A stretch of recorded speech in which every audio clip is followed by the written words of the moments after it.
Yo, what is up guys? Welcome back sa channel natin. Kamusta na kayo? Merry Christmas sa inyong lahat. Konting araw na lang. Pasko na. So, malapit na mag 2024. Yan. And hopefully, next year, matupad na natin yung pinaplano natin para sa channel na to. Yes, sir.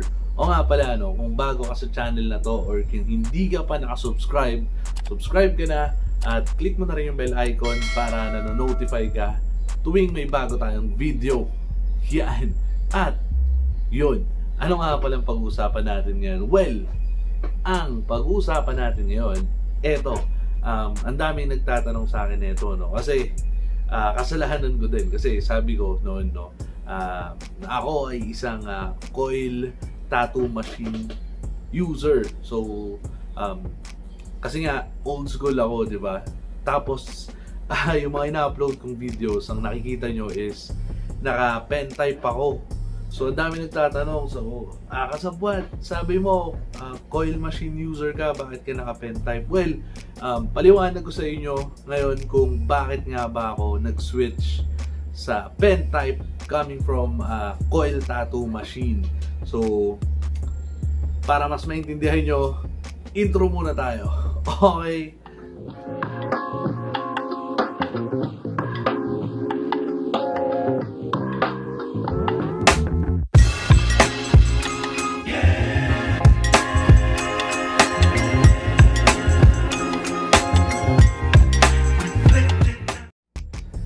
Yan. Okay. So, yun. Eto na nga ang tanong, Bakit nga ba ako nag-switch sa pen type galing sa coil tattoo machine? Yan. Kasi, mga kasabot, I have quite a few reasons, kung bakit ako nag-switch sa pen type. So, eto, hindi naman dahil mas gusto ko yung pen type or mas nagagandahan ako sa pen type. Although maganda naman yung pen type, pero sobrang gusto ko talaga yung coil tattoo machine. But there are factors, kaya naka-pen type ako ngayon. Yun. So I have eto na yung reasons ko, yung mga dahilan ko. So una sa lahat, alam niyo naman na yung tattoo shop ko is nasa Bulacan. And ngayon, lumipat na ako dito sa Rizal. So wala na tayong tattoo shop, nandito lang sa bahay. So most of my customers are home service, or minsan may nagpupunta rin dito, yun, mga tropa. Yan. Pero mostly talaga home service.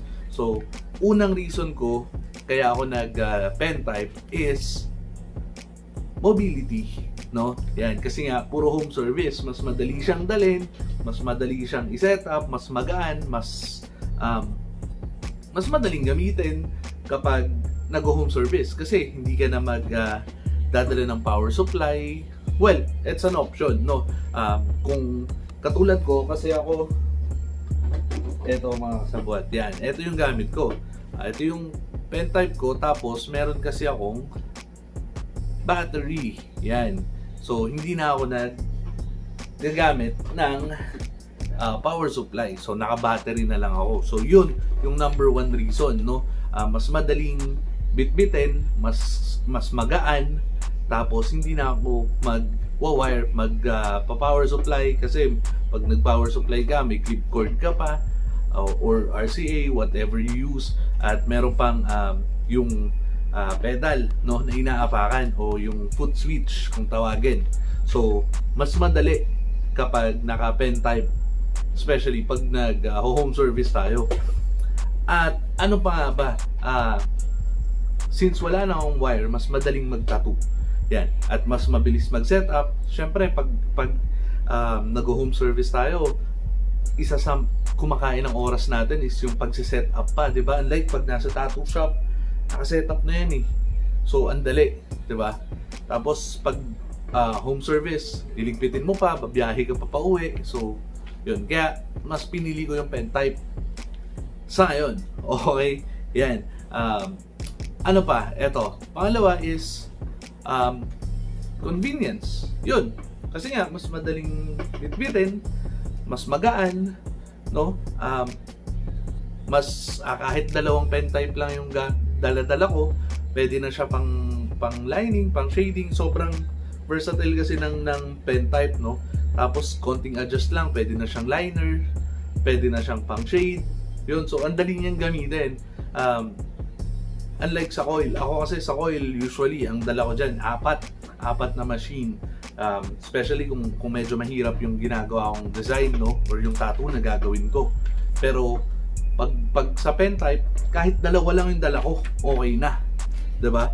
Tapos sobrang convenient nga kasi nga hindi ka na magdadala ng power supply, hindi ka na magdadala ng clip cord, ng foot switch. So yun, convenience. Yan. Pangatlo is of course because of technology advancement, yan, yung mga pen type natin ngayon mas magaganda na. 'Di ba? Unlike sa mga rotary dati, no? Tsaka yung pen type kasi ngayon ang dali niyang lagyan ng battery, no? Unlike sa coil kasi medyo alangan pag nilagyan mo ng battery. Tapos mas mabigat pa siya. Although meron namang ganun, no, na battery for coil machine, yung grip niya, yun yung battery, pero added weight na naman yun sa coil machine natin. So mas madali pag pen type, no? Kasi hindi na siya katulad ng mga noon kasi kaya mas coil yung gamit ko kahit nag home service ako kasi sobrang solid talaga ng coil machine, lalo na yung mga kalidad na coil machine. Pero yung pen type kasi noon, pag gusto mo ng magandang pen type, talagang mapapagastos ka, tsaka ang mahal talaga. Yun na nga, pumapasok doon yung next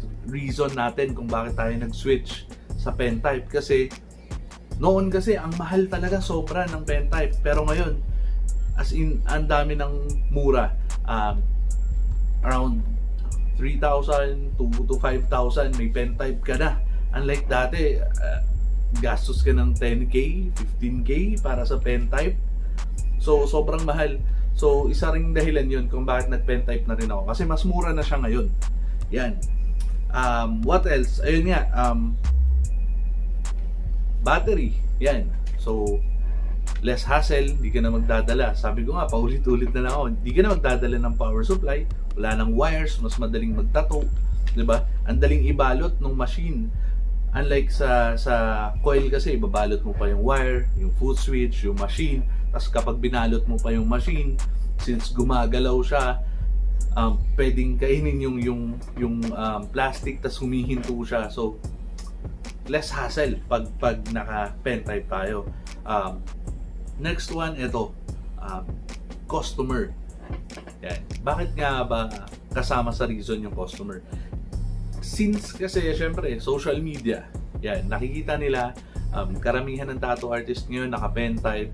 So minsan pag may customer, tapos magtatanong yan, kasabuat, boss, ganun pa rin yung gamit nyo, yung maingay, wala ba kayo ng pen type? Yun, so isa rin yung dahilan. Sa customer kasi syempre naghahanap na sila ng mga ganun. Minsan isipin nila kapag luma pa rin yung gamit mo, parang medyo lumang artist ka na, ganun. Alam mo yun, not saying na pag naka-coil machine ka is makaluma ka, but meron kasing mga customer na ganun. So at least they have options, no? Kapag ayaw nila nung ganung machine, meron tayong pamalit, which is yung pen type. At doon na nga rin pumapasok yung buzz noise ng tattoo machine. Yung iba kasi, ng coil machine, yung iba kasi mas gusto yung maingay, di ba? Mas nafe-feel nila yung tattoo. Pero meron kasing iba na natatakot to sa tunog, especially yung mga first timers. Natatakot sila to sa tunog, parang mas nasasaktan sila pag maingay. So less pain para sa kanila, no? Although it's psychological, but if it helps, 'di ba, sa pag-manage ng pain, well, the better, right? Yan. So next one is yan, tuning. Yan, mas madaling itono yung pen type kesa sa coil tattoo machine. Kasi pag coil kasi, itotono mo pa. Ang daming itotono. Hindi na natin pag-usapan dito yan. It's for a different video. Actually, may video na tayo dyan sa pagtotono ng coil tattoo machine. But, again, mas mahirap siyang itono. That's the point. Unlike sa pen type, pihit-pihit ka lang, di ba? Tapos adjust lang ng volts. Mas madali, right? So yun, isa pang reason yun. What else? Maintenance. Yan. Ang maintenance ng coil tattoo machine, kung hindi ka marunong magbaklas at magkabit, well, mahihirapan ka maglinis niyan. Mahirap i-maintain. Tapos of course, yung kalawang din, 'di ba? Syempre, kinakalawang din 'yan. So, kailangan mong baklasin talaga para hindi kalawangin. Mag-oil ka. Tapos pag hindi mo pa nalinis ng ilang buwan or ilang linggo, kinakalawang agad. Pag di mo na lang isa natuyuan. So, mas mahirap yung maintenance ng coil tattoo machine. So, mas madali sa pen type. Yun. So, isa pang reason yun. Siyempre, since medyo marami din akong ginagawa sa day job ko, mas preferred ko na hindi na ganun ka-hassle yung gagamitin kong machine. Yan. And lastly, ito yung reason na to is talagang para sa akin talaga yung health nung kamay ko. Yan. Kasi syempre, as a tattoo artist, inaalagaan natin yung kamay. And since mabigat yung coil tattoo machine, no, mas prone tayo, mga tattoo artist, sa carpal tunnel, di ba? Yan, sa sakit ng kamay. Ako, nararamdaman ko yan. Every time na meron akong multiple customers, no? Tapos, malalaki yung pinapagawa. Ramdam ko agad yan. Hindi lang sa palad, sa kamay, hanggang braso, hanggang pulso, masakit. Yun, kasi nga, mabigat yung coil tattoo machine. And, of course, hindi na tayo bumabata. At yung pen type is sobrang gaan at mas natural hawakan. So, mas pinipili ko ngayon na mag-pen type. Kasi nga, for my hands longevity, no, para mas tumagal tayong maging tattoo artist. Yun yung mga reasons kung bakit ako nag-switch sa pen type. If you have any questions, comment lang kayo sa baba. Yan, para masagot natin. But again, I'm still biased pa rin ako sa coil tattoo machine. It's just that circumstances. Yun lang naman. Mabilis na video lang. Yan. Sana nasagot ko yung mga tanong nyo. At di ako nagtataksil sa coil tattoo machine. Mas gusto ko pa rin talaga yan. So yun lang. Again, kung hindi ka pa nakasubscribe, subscribe ka na. At hit mo na rin yung bell icon para nanonotify ka tuwing may bago tayong video. Yes sir. Yun lang. Peace out.